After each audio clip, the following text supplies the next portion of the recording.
Thank you. It's wonderful to meet you too, Simon. And so, to get us started, we have a question for today, which reads: how do we learn history, specifically with regard to faith and different faith traditions? How does the way we learn that history impact us today? What are your thoughts as a senior lecturer in Hebrew Bible and director of global education? What do you think about history and how we learn it? Well, the way we learn history is sometimes simple and sometimes too complicated, right? I think if we think of history as a series of events, that seems very simple, right? So, but the question is for me, how do we know what an event is? And how do we put these events in a sort of a narrative, right? Particularly today, something happens, you already have like 10 voices telling you and accounting you for any particular moment, right? And if we look back to the past, though, where do you find your sources? Where do you find the evidence for whichever part of history that you want to account for?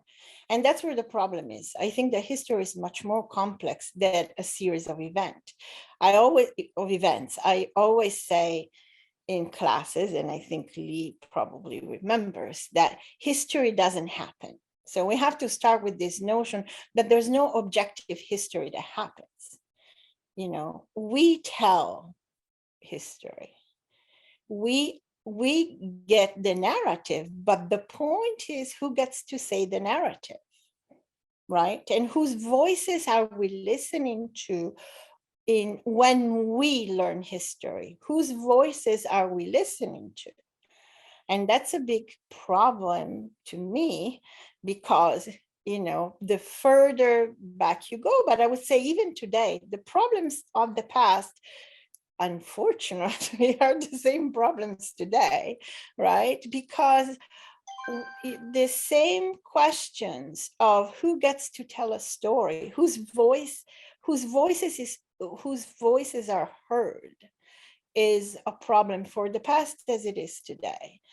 Then if we go to faith tradition, that's even more important, because when people talk about other people's faith, they're filtering it through their experience, their prejudices, and the way in which they are othering them. So that's also another, particularly if you're asking me about history of faith tradition, I think the important thing would be for you to listen to the voices of the person within the tradition instead of having it filtered through somebody else's voice. Does it make sense? I put a lot of there, so I'd Yeah. like to hear your